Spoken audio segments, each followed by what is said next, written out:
So hello friend, आज की इस वीडियो में हम लोग एक ऑब्जर्वेशन बेस्ड क्वेश्चन को डिस्कस करेंगे। देखेंगे इस वीडियो में कि जब कभी भी हम लोग बॉयलर में हाई जीसीबी का कोल यूज करते हैं तो क्यों एलवाई यानी कि लॉस ऑन इग्निशन जो है वो इंक्रीज हो जाता है, और वहीं अगर लो जीसीबी या मॉडरेट जीसीबी का कोयला यूज करते हैं बॉयलर में तो वो जो एलवाई जो है वो स्लाइटली डिक्रीज कर जाता है। ओके, तो दोनों को कंपैरिजन करके समझेंगे और एट द लास्ट हम लोग ये भी बात करेंगे कि क्या क्या वो स्टेप्स होते हैं जिसको अपना के हम एलवाई को डिक्रीज कर सकते हैं। ठीक है, तो चलिए वीडियो को करते हैं स्टार्ट। तो वाई एलवाई is increase in boiler when using high GCV coal, यानी कि जब कभी भी अगर हम लोग हाई जीसीबी कोयला बॉयलर के फर्नेस में यूज करते हैं, ठीक है, तो उस केस में यदि आप ऑब्जर्व करेंगे तो आपका एलवाई जो है वो हल्का इंक्रीज करके आएगा। ठीक है, वहीं अगर लो जीसीबी या मॉडरेट जीसीबी का यूज करेंगे तो थोड़ा आपको स्लाइटली डिक्रीज के फॉर्म में आपको मिलेगा। ठीक है, यानी पैरामीटर में थोड़ा वेरिएशन मिलेगा। ओके, तो ऐसा क्यों होता है इसको हम लोग देखेंगे। तो देखिए, सबसे पहली बात ये एलवाई होता क्या है। तो एलवाई को हम लोग एक पिछले वीडियो में भी डिस्कस किए हैं डिटेल में, उसको आप देख लीजिएगा। शॉर्ट में अगर हम लोग समझे कि एलवाई का मतलब क्या है, तो इसका मतलब होता है लॉस ऑन इग्निशन, यानी कि कोयला जो हम लोग बॉयलर के फर्नेस में जला रहे हैं वो कितना अच्छा जल पा रहा है या कितना नहीं जल पा रहा है। ठीक है, तो जो नहीं जल पाता है उसी को ही हम लोग कहते हैं लॉस ऑन इग्निशन। सपोज अगर बॉयलर के फर्नेस में अगर हम लोग 100 टन कोयला अगर यूज कर रहे हैं, ठीक है, जला रहे हैं, ओके, और अगर 10% कोयला नहीं जल पा रहा, ओके, तो वो लॉस हो रहा है, यानी कि 10% हमारा कोयला जो है लॉस हो गया, तो उसी 10% को हम लोग कहते हैं लॉस ऑन इग्निशन। ओके, तो देखिए यहाँ पर सीधे सीधे कोयले के कंबशन से रिलेटेड है, यानी कि कोयला कितना अच्छा से जलेगा उससे रिलेटेड ये टॉपिक है। ओके, तो हम लोग ये जानते हैं कि कंबशन होने के लिए हमें 3 फैक्टर जो है वो इंपॉर्टेंट चाहिए, जिसको हम लोग ट्रिपल टी कहते हैं, यानी कि टाइम, टेम्परेचर और टर्बुलेंस। यानी कि जो भी फ्यूल हम कहीं पर भी अगर जलाते हैं तो उसके लिए, उस फ्यूल के लिए एक निश्चित टाइम होता है जलने के लिए। ठीक है, तो उसको एक निश्चित टाइम चाहिए, साथ में एक निश्चित इग्निशन टेम्परेचर चाहिए ताकि उस टेम्परेचर पे वो अच्छे से बर्निंग हो सके, और साथ में उसको एक टर्बुलेंस चाहिए, एक अच्छा मिक्सिंग चाहिए जो एयर के साथ मिक्सिंग होता है, यानी कि जिसको हम लोग टर्बुलेंस कहते हैं टेक्निकल वर्ड में, तो वो चाहिए। अगर ये तीनों प्रॉपर मिलेगा तो फ्यूल का कंबशन भी अच्छा होगा। फ्यूल का कंबशन अच्छा होगा इसका मतलब है लॉसेस भी कम होगा। उसके साथ साथ क्या डिपेंड करता है कि जो हम लोग फ्यूल यूज कर रहे हैं तो उसकी साइज क्या है। ठीक है, वो जिस डिजाइन में बना है वो प्रॉपर साइज में है कि नहीं, उसकी क्वालिटी क्या है, यानी कि उसके अंदर जो भी जैसे आपका फिक्स कार्बन हो गया, वीएम हो गया, एस क्वांटिटी हो गया, ठीक है, मॉइस्चर हो गया, वो कितने क्वांटिटी में, तो उसकी क्वालिटी क्या है। ठीक है, साथ में उसकी डेंसिटी क्या है, ठीक है, वो लाइटर है या हेवी है, उसके ऊपर भी हमारा ये कंबशन जो है वो डिपेंड करता है। ओके, अब इसी क्वालिटी में हम लोग एक जीसीबी वर्ड भी जानते हैं। ठीक है, तो जीसीबी यानी कि होता है कि कोयला यदि एक निश्चित क्वांटिटी में जलेगा, यानी कि 1 केजी अगर कोयला जलेगा तो कितना हीट जो है वो लिबरेट करेगा, कितना हीट देगा। ठीक है, तो अगर जिस कोयले का जीसीबी अगर ज्यादा होगा मतलब वो हीट जो है वो ज्यादा देगा। अगर मान लीजिए हमारे पास 2 कोयला है 1-1 केजी का, ठीक है, और 1 केजी कोयले का अगर जीसीबी मान लीजिए 6000 किलो कैलोरी पर केजी है, और एक जो कोयला है उसका जो है वो 3000 किलो कैलोरी पर केजी है, तो इसका मतलब यह है कि दोनों तो एक ही केजी, एक एक केजी करके ही है, लेकिन 1 केजी वाला जो कोयला, जो अगर मान लीजिए 3000 वाला जो जलेगा उसको 1 केजी जलाएंगे तो वो 3000 किलो कैलोरी ही हीट देगा, जबकि दूसरा वाला जिसका जीसीबी ज्यादा है उसको 1 केजी ही जलाएंगे तो लगभग डबल, यानी कि 6000 किलो कैलोरी आपका हीट जो है वो लिबरेट करेगा, हीट जो है वो देगा। ओके, तो ये होता है जीसीबी में अंतर। तो यहाँ पर बात वही आ जाती है कि हाई जीसीबी वाला जो कोयला अगर यूज किए तो क्यों हमारा एलवाई जो है वो इंक्रीज किया। ठीक है, तो ये फैक्टर जो हो गया इसी पे हम लोग डिस्कस करेंगे। ठीक है, क्योंकि मेनली यही फैक्टर जो होते हैं जो कहीं ना कहीं इसको इफेक्ट करते हैं। ओके, तो देखिए इसको हम लोग कंपेरिजन करके समझते हैं कि लो जो आपका जीसीबी वाला कोयला है या मॉडरेट जीसीबी वाला, जैसे मान लीजिए यहाँ पर हम मान के चलते हैं आपका 3500 से, ठीक है, 3500 से लेकर 4500 किलो कैलोरी पर केजी वाला जो जीसीबी वाला कोल है। ठीक है, वहीं अगर इसको हम मान लेते हैं आपका 5000 से लेके 6000, ओके, 6000 किलो कैलोरी पर केजी वाला फ्यूल है। ओके, यानी कि कोयला है। ओके, तो इसको जब जलाएंगे तब तो ज्यादा दिखेगा, इसको आप जब जलाएंगे तो आपको थोड़ा डिफरेंस दिखेगा, थोड़ा आपको लोअर साइड दिखेगा एलवाई। ओके, तो देखिए वो क्या रीजन होते हैं एक एक करके देखिए। तो पहला जो रीजन होता है कि कोल पार्टिकल इज हेवी। जो आप लो और मोटेड साइज वाला आप इस टाइप का कोयला देखेंगे जीसीबी वाला, तो उसमें जो पार्टिकल जो साइज होते हैं ना कोल का, वो हेवी होता है, जिसके वजह से क्या होता है, so it has more residence time, यानी कि इसको जलने के लिए टाइम जो होता है वो ज्यादा मिल जाता है। हेवी होने की वजह से उसको जो रेसिडेंस टाइम होता है जलने के लिए ज्यादा मिलता है। और हम लोग जानते हैं कि टाइम हमको एक प्रॉपर चाहिए, जिसकी वजह से बर्निंग अच्छा होगा, जिसकी वजह से यहाँ पर है कि बेटर बर्निंग जो है वो देखा जाता है। ओके, वहीं अगर हम लोग हाई जीसीबी कोयला की बात करेंगे तो इसकी जो डेंसिटी होती है वो कम होती है इसके कंपेरिजन में, यानी कि जब ये जलता है तो इसके जो पार्टिकल जो कोल के साइज होते हैं वो लाइटर होते हैं, हल्के होते हैं, जिसके वजह से क्या होता है कि इसको एक प्रॉपर रेसिडेंस टाइम जो होता है वो नहीं मिलता है। कार्बन जो पार्टिकल होते हैं वो स्केप कर जाते हैं फर्नेस से, और वही जब ईएसपी में जाते हैं तो वहां आपको एलवाई जो होता है वो ज्यादा देखने को मिलता है।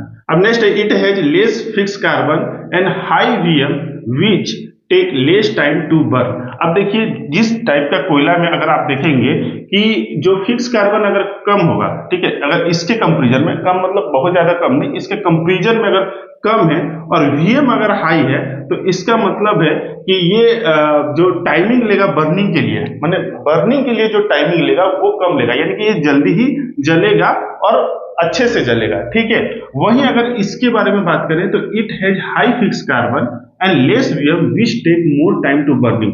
अब किस टाइप के कोयले में, जैसे हाई जीसीबी वाला जो कोयला होता है, जो ऑस्ट्रेलियन टाइप के कोयले होते हैं, यूएस कोल होता है, ठीक है, तो उसमें आप देखेंगे ना, तो इसमें आपका फिक्स कार्बन जो होता है वो हाई होता है और वीएम जो होता है वो कम होता है। याद रखिएगा, जिस कोल में अगर वीएम कम है तो और कार्बन ज्यादा है, ठीक है, तो वो जलने के लिए ना ज्यादा टाइम लेता है, लेकिन जब एक बार जलता है तो उसका हीट जो होता है वो बहुत ज्यादा लिबरेट करता है, ठीक है, बहुत ज्यादा हीट मिलता है, तो वो अनकंट्रोल हो जाता है। ओके, तो जब कभी भी अगर ऐसा केस आता है कि इसमें अगर मान लीजिए फिक्स कार्बन ज्यादा है और वीएम अगर कम है, तो ये ज्यादा टाइम लेगा बर्निंग के लिए, और फर्नेस में तो एक हमारा निश्चित ड्राफ्ट है, तो एक निश्चित टाइम ही उसे मिलेगा बर्निंग करने के लिए। अगर वो उसको रेसिडेंस टाइम अगर प्रॉपर नहीं मिला तो क्या होगा, वही कार्बन जो ये फिक्स कार्बन जो हाई है, ये कार्बन पूरी तरह से नहीं जल पाएंगे, और यही आपका जो सेकेंड पार्ट में या ईएसपी में जाकर आपका ये अनबर्न को यानी कि एलवाई को इंक्रीज करेंगे। ओके, नेक्स्ट है it release heat slowly and uniform thus combustion control and stable.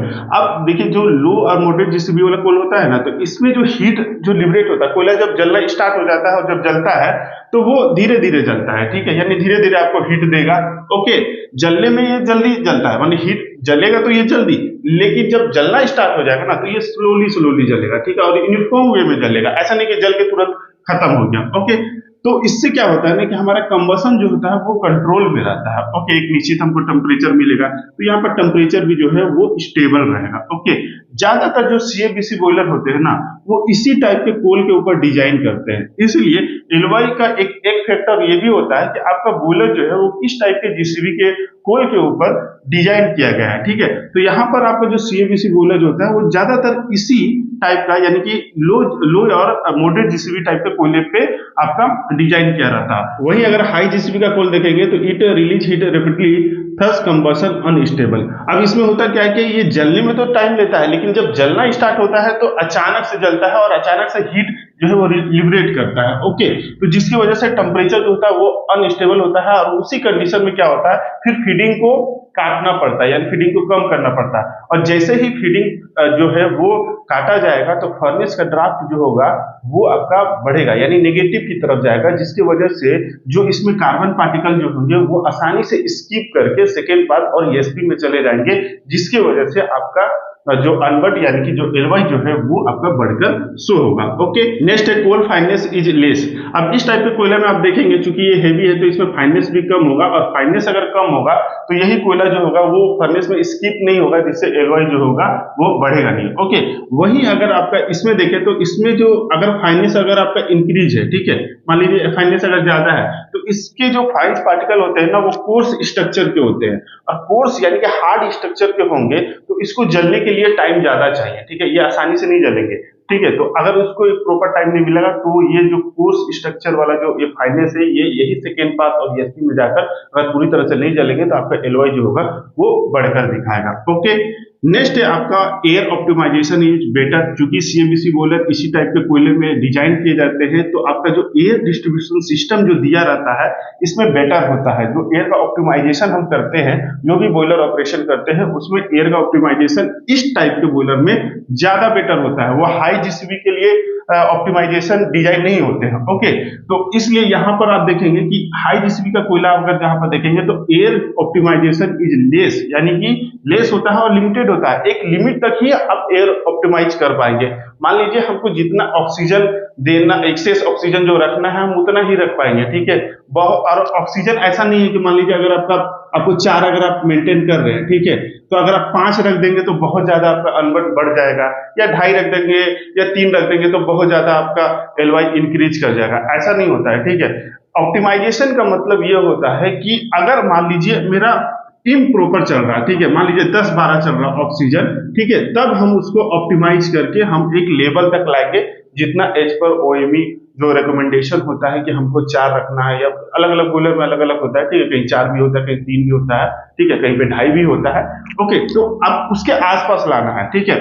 तो अगर उसके आसपास लाएंगे तो एक लिमिट तक ही आपका एलवाई जो होगा वो डिक्रीज कर पाएगा। ऐसा नहीं है कि हम एयर ऑप्टिमाइजेशन अब कर दिया और एलवाई जो है वो पूरी तरह से डिक्रीज हो गया। ओके, तो एक लेवल तक हो सकता है, इसलिए ये हाई जीसीबी वाला कोयला में जो एयर ऑप्टिमाइजेशन जो होता है वो लेस देखा जाता है और एक लिमिटेड तक ही देखा जाता है। ओके, नेक्स्ट है in CABC boiler cyclone efficiency better to capture heavy and dense particle. अब देखिए, हम लोग जानते हैं कि सीएबीसी बॉयलर जो मेनली जो डिजाइन रहता है वो साइक्लोन बेस पे रहता है, और साइक्लोन का फंडामेंटल ये रहता है कि अगर हम फ्यूल को जला रहे हैं, जो कोयला को फर्नेस में जला रहे हैं, अगर उसमें कुछ अनबंट रह गया तो वही फ्लू गैस के साथ जाएगा और साइक्लोन में कैप्चर हो जाएगा, और साइक्लोन से फिर आपका फर्नेस में यही रिसर्कुलेट होके उसको क्या करेगा कि आपका बर्निंग को और अच्छा करेगा, जिससे एलवाई जो होगा वो डिक्रीज करेगा। लेकिन जब कभी भी अगर हाई जीसीबी का कोयला अगर यूज करेंगे तो आप देखेंगे कि cyclone has less efficient to capture the light unburn particle, यानी कि जो कोयला नहीं जल पाया है, यानी कि अनबर्न है, वो उसको कैप्चर नहीं कर पाया। क्यों? क्योंकि वो लाइटर होते हैं, ठीक है। जो भी हम लोग हाई जीसीबी का कोयला यूज करते हैं ना, उसकी डेंसिटी कम होती है। ओके, साथ में यहाँ पर आपका एस पार्टिकल भी कम होता है, लगभग एस पार्टिकल 10 से लेकर 15% ही होता है। ओके, तो जब ये जलेंगे तो इसके एस पार्टिकल और भी हल्के हो जाएंगे, ठीक है, ड्यू टू आपके लाइट डेंसिटी होने की वजह से, ठीक है। तो अगर ये लाइट होंगे तो साइक्लोन इसको कैप्चर ही नहीं कर पाएगा, साइक्लोन से ही स्केप कर जाएगा। ओके, तो जो भी अनबर्न पार्टिकल अगर मान लीजिए फाइन से, ओके, तो वो अगर साइक्लोन में कैप्चर नहीं होंगे तो वहीं जाकर आपके सेकंड पाथ और ईएसपी में जाएंगे, जिसकी वजह से एलवाई जो होगा वो आपको इंक्रीज हुआ दिखेगा, ठीक है। तो इन्हीं सब कुछ रीजन की वजह से जब कभी भी आप हाई जीसीबी का कोयला यूज करते हैं तो आपको एलवाई जो होगा वो इंक्रीज आपको मिलेगा, ठीक है। सपोज मान लीजिए अगर आपका एलवाई अगर यहाँ पर मान लीजिए आपका 9 से लेकर 12% तक आ रहा है, सपोज मैंने एक जस्ट एग्जांपल दे दिया है, ठीक है, कम ज्यादा भी हो सकता है। और यही अगर आप लो या मॉडरेट जीसीबी वाला कोयला यूज करेंगे तो एलवाई जो है लगभग आपका 5 से 6% जो है वो डिक्रीज कर जाएगा, आपका लगभग 4 से लेकर 5% जो है वो आ जाएगा, ठीक है। तो इतना जो है वो वेरिएशन आपको देखने को मिलता है अगर आप लो जीसीबी और हाई जीसीबी का कोयला जो है वो यूज करते हैं। ओके, अब बात ये आती है कि मान लीजिए कि अगर एलवाई जो है वो इंक्रीज कर, हम जो एक फ्यूल यूज कर रहे हैं, ठीक है, उसकी मान लीजिए जीसीबी हाई है, तो क्या क्या स्टेप हो सकते हैं कि हम एलवाई को डिक्रीज कर सके, ठीक है, या किस किस चीजों पे ध्यान देना चाहिए उसको हम लोग भी देख लेते हैं। तो इसके लिए कुछ हमको जो बातों पे ध्यान रखना होगा वो ये है कि पहला चीज जो है proper coal size and coal blending to reduce GCB. अब देखिए, इसमें सबसे बड़ा जो फैक्टर है ना वो कोल का ही हम लोग देखें, ठीक है। अब जितना भी आप चीजें देखे होंगे उसमें ज्यादातर आपको कोल ही दिखेगा। ओके, तो कोल सबसे बड़ा मैटर करता है कि कोल का साइज जो है वो प्रॉपर हो, फाइनेस ज्यादा ना हो, कोल की क्वालिटी जो है वो जीसीबी अगर हमको अगर हम डाउन साइड में देख रहे हैं कि हमारा कम आ रहा है तो उसको डाउन करने के लिए जो कोल ब्लेंडिंग हम कर रहे हैं वो प्रॉपर है, ठीक है। मैनुअल मिक्सिंग से हमें बचना है, ठीक है। तो ये सारा चीजें अगर हम करते हैं तो आपको ऑलरेडी आपको कुछ ना कुछ फर्क दिखेगा। साथ में जो बॉयलर ऑपरेशन कर रहे हैं उसको क्या कर सकते हैं कि एक लिमिट में कम हो जाए, यानी बहुत ज्यादा ना हो, ठीक है।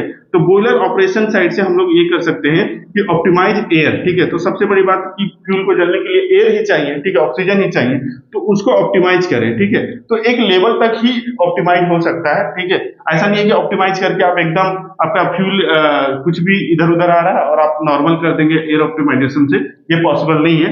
ओके, तो यहाँ पर आपको देखना है कि अगर मान लीजिए बहुत ज्यादा चल रहा है या बहुत ज्यादा कम चल रहा है तो उसको एक रिकमेंडेशन जो लिमिट है वहां पर आप जाएं, ठीक है। तो उसके लिए PAS या जो टर्सरी एयर होता है TAL, उसको आप जो है वो ऑप्टिमाइज करें। ओके, साथ में जो है जितना हो सके लोड को स्टेबल रखें। ओके, अब चूंकि हम लोग जानते हैं कि फ्यूल को जलने के लिए एक निश्चित टेम्परेचर भी चाहिए, तो मेंटेन बेड टेम्परेचर 850 से लेकर 900 degree centigrade for better burning. इस टेम्परेचर में CABC बॉयलर में इस टेम्परेचर में फ्यूल जो होगा वो बेटर चलता है, ठीक है। तो इसलिए टेम्परेचर को इतना मेंटेन करेंगे तो आपका बेटर फ्यूल का बर्निंग होगा, और बर्निंग अच्छा होगा तो LOI भी रिड्यूस होगा। ओके, नेक्स्ट है मेंटेन बेड हाइट, ठीक है। तो बेड हाइट भी एक अपना रोल अदा करता है। तो अलग अलग बॉयलर में ना अलग अलग बेड हाइट जो है वो मेंटेन होता है। ओके, तो आप एक ऑब्जर्वेशन से एक अंदाजा लगा सकते हैं कि किस बेड हाइट पे हमारा LOI जो होगा वो बेटर आ रहा है, या किस बेड हाइट पे हमारा फ्लूइडाइजेशन जो होगा वो बेटर हो रहा है, ठीक है। तो उस अनुसार से रखें, ओके, ताकि आपका जो बर्निंग हो फ्यूल का, ठीक है, क्योंकि फ्लूइडाइजेशन अच्छा होगा तो बर्निंग भी अच्छा होगा। ओके, तो आप एक प्रॉपर बेड हाइट रखें और एडजस्ट PA फॉर बेटर फ्लूइडाइजेशन, ठीक है। तो यानी कि हम आपका फ्लूइडाइजेशन बेटर हो उसके लिए PA को भी एडजस्ट कर ले। ओके, नेक्स्ट है इंक्रीज रेसिडेंस टाइम। तो फ्यूल को जलने के लिए एक निश्चित टाइम चाहिए, साथ में टेम्परेचर का बात हम लोग कर लिए, और आपका टर्बुलेंस भी चाहिए। टर्बुलेंस में आपका एयर का जो सिस्टम है वो आ गया। ओके, तो टाइम में आपको एक रेसिडेंस टाइम यानी कि उसको निश्चित टाइम देना होगा। ओके, ऐसा ना हो कि आप फ्यूल दे रहे हैं और उसमें फाइंस पार्टिकल है वो तुरंत उड़ के आपका आगे की ओर वो निकल जा रहा है, यानी कि स्किप हो जा रहा है। तो उसके लिए आप कर सकते हैं कि आप अपने ड्राफ्ट को थोड़ा सा कम कर सकते हैं, ताकि आपका फ्लू गैस की वेलोसिटी जो है वो थोड़ा कम हो और फ्यूल को टाइम मिले जलने के लिए, ठीक है, फर्नेस में टाइम मिले। ओके, तो लेकिन ये भी जो है वो आप एक लिमिट तक ही कर सकते हैं, बहुत ज्यादा कम नहीं कर सकते। एज पर जो डिजाइन होता है उसके आसपास ही आप मेंटेन कर सकते हैं, और ऑब्जर्वेशन करें कि इस ड्राफ्ट में आपका नॉर्मल हो रहा है या नहीं हो रहा। अगर मान लीजिए नॉर्मल नहीं हो रहा तो जो आप नॉर्मल पहले रख रहे थे उसमें भी आप रख सकते हैं। ओके, क्योंकि ड्राफ्ट का भी अलग अलग आपका जो इफेक्ट है वो बाद में आएगा। ओके, बाकी अगर इसमें सबसे बड़ा जो रोल है वो इसी पहला जो नंबर मैंने बताया ये फ्यूल का ही है। तो इसलिए जहां पर भी फ्यूल ब्लेंडिंग होता है वहां पर प्रॉपर वाचिंग रखना जरूरी है कि फ्यूल का मिक्सिंग आपका सही से हो रहा है कि नहीं, फ्यूल का साइज आपका सही से हो रहा नहीं, फ्यूल का जिसवी क्या आ रहा है, ठीक है। तो ये सारी चीजों पर आपको ऑब्जर्वेशन रखना है, और यहीं पर आपको फर्क जो है वो आपको नजर आ जाएगा। ओके, तो आई होप कि ये वीडियो आपके लिए इन्फॉर्मेटिव रहा होगा। बाकी कमेंट बॉक्स में आप लोग बताइएगा कि आपका बॉयलर किस टाइप का है, और उसमें जो LOI जो आता है वो कितना आता है, ठीक है। LOI का परसेंटेज आप कमेंट बॉक्स में बताइएगा। ओके, बाकी वीडियो अच्छा लगा तो प्लीज वीडियो को लाइक जरूर करें, और ऐसे इन्फॉर्मेटिव वीडियो के लिए चैनल को सब्सक्राइब करें। मिलेंगे नेक्स्ट वीडियो में, तब तक के लिए जय हिंद।